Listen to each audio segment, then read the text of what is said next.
نعرہ حیدری۔ بسم اللہ الرحمن الرحیم۔ یہ اجتماع ملک میں جاری بجلی و گیس کی لوڈ شیڈنگ اور بڑھتی ہوئی مہنگائی کے طوفان، بالخصوص بنیادی اشیاء ضرورت کی قیمتوں میں اضافے اور دیگر مسائل پر تشویش کا اظہار کرتا ہے۔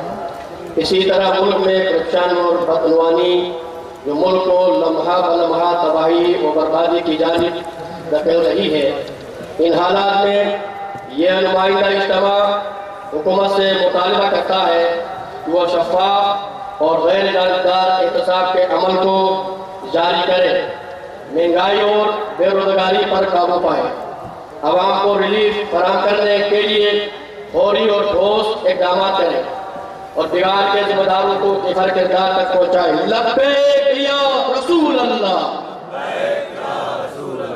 یہ عظیم الشان اجتماع اسلامی دنیا، خاص کر عراق، شام، یمن، نائجیریا اور دیگر ممالک میں ہونے والی خونریزی اور قتل و غارت گری کی مذمت کرتے ہوئے بعض مقدس برگزیدہ ہستیوں اور صحابہ کرام کے مزارات کی بے حرمتی کی شدید الفاظ میں مذمت کرتا ہے۔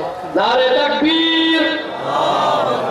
اور اقوام متحدہ سلامتی کونسل، انسانی حقوق کے نمبردار عالمی تنظیمیں اور بالخصوص اسلامی سربراہی تنظیم OIC سے مطالبہ کرتا ہے کہ وہ صورتحال کی سنگینی کا ادراک کرتے ہوئے اپنا مؤثر کردار ادا کریں، نئے نائجیریا کے امن پسند رہنما آیت اللہ شیخ ابراہیم زاکزکی کی رہائی میں مؤثر اقدامات کریں۔